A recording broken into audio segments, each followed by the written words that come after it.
I'll just tell you where this session came from and tell you what we're going to be talking about today.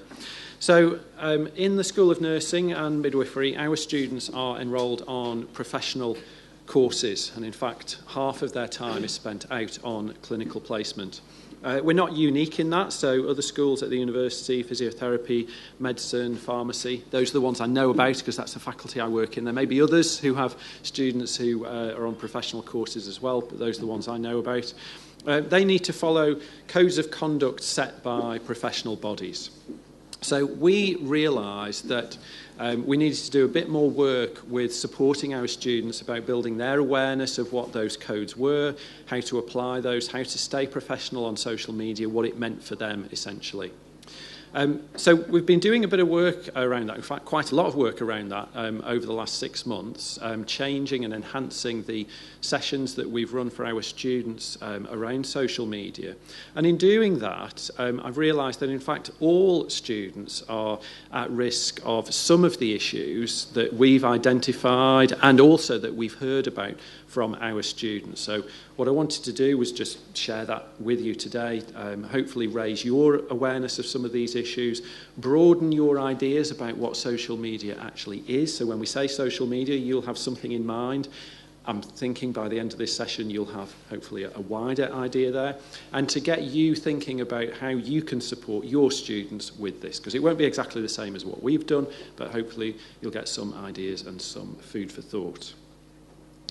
So, as I say, we've got professional bodies and we've got professional guidelines that we point our students to. We've got the Nursing and Midwifery Council, we point them to those ones, but it actually turned out, and these are this is the source of a couple of points I'm going to make today. The General Medical Council have actually got a really nice detailed document. I have to say to our students, obviously it's GMC, so it says doctors, doctors, doctors all the way through it. All you need to do is replace the word doctors with health professionals, or in fact just professionals, and you actually end up with a really nice set of guidelines. So, first point is we asked our students whether this was a big deal. So, I said that we've been enhancing these sessions we've been running with our students. The first question we asked them was, how would they rate their awareness of social media related to professionalism in the workplace? And I asked this question to our Year 2 students who'd already been out on placement, and I was reassured to find that, in fact, the majority of them responded to say, yes, indeed, this is a big deal for them. Social media is something they have to think about quite a lot. So we are confident we are doing the right thing in enhancing the support we've put in place for our students.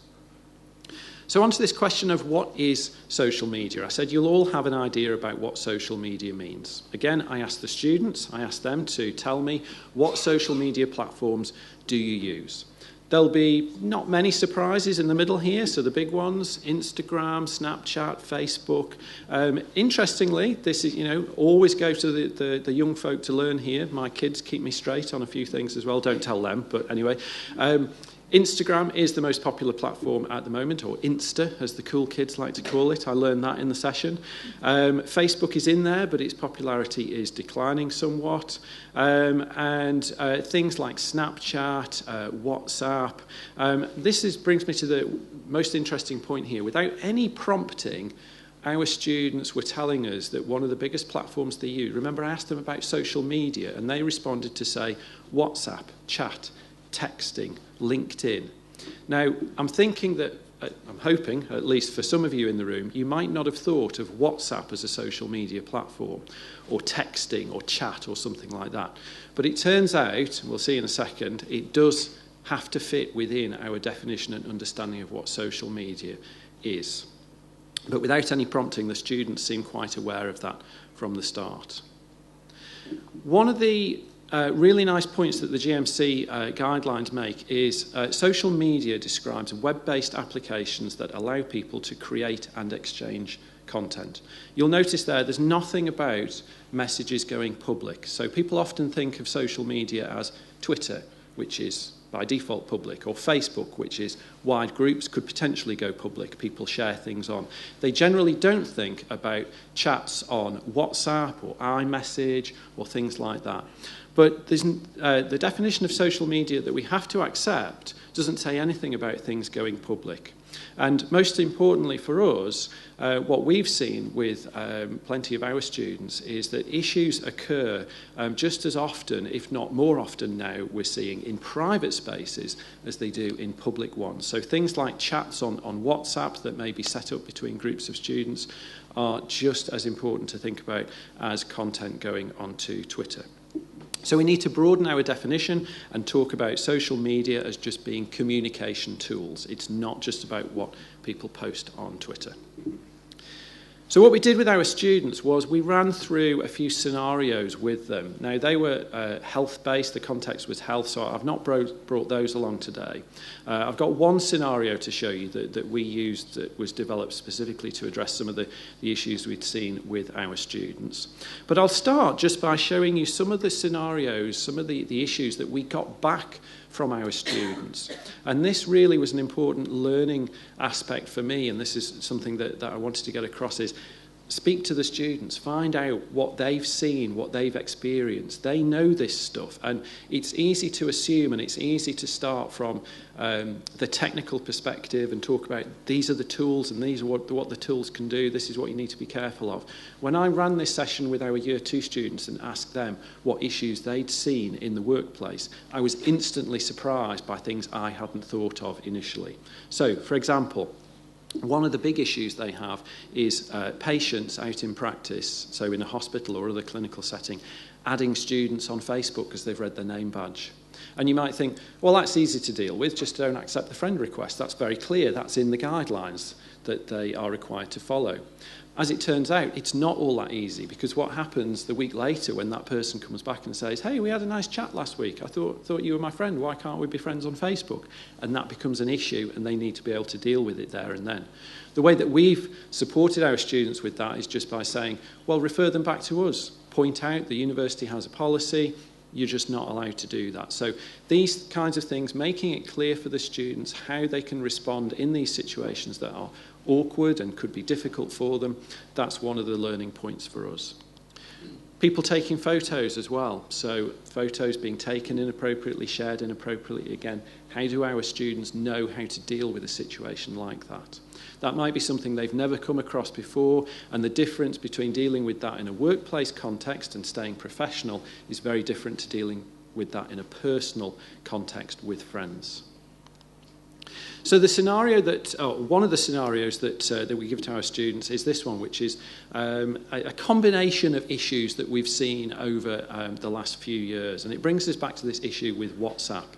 So I won't read it out word for word, I'll run out of time, but basically the scenario is students in a WhatsApp group set up to be sociable. This is the group that they're all using to chat, but one day somebody posts something about one of the lecturers, something unpleasant, something negative, and it turns out that, you know, few people on the group are uncomfortable, they're offended by that, but they don't actually feel comfortable with raising that with the rest of the group because that's an issue. They don't feel comfortable doing that. But they don't want to leave the group either, because if they leave the WhatsApp group, then they're not in the group anymore, and that is the group to be in. So they've got this pressure to remain, but still they've got this discomfort about being in there. Eventually it all snowballs, it comes out, somebody else spots their distress because it's an ongoing issue. It does get reported, and staff have to get involved and speak to the person who posted the original derogatory comments.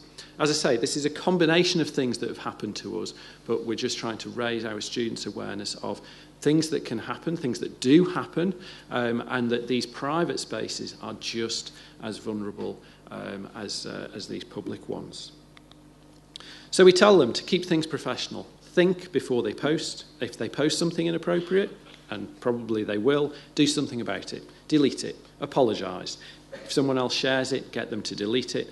And we emphasise, if there is a problem, they need to talk to us. And that's another key learning thing, is we need to be here to support our students with this. It's not something that they can automatically manage themselves. So I was interested to see this morning talk about social learning, ways to support collaboration, communication. This really is what jumps out at me now, reflecting on what I've talked about, is Social media is woven through our teaching activities now, by us and by our students. So we need to support our students to learn how to manage this social space, which is important for well-being and, as mentioned this morning, for employability. What we've learned is students know this stuff. We need to talk to them and involve them. What we are doing is discussions at the start of every year, and we're feeding this back to our staff in the school as well as in this session. We need to develop clear guidance and make sure the students are signposted to that. Okay, done.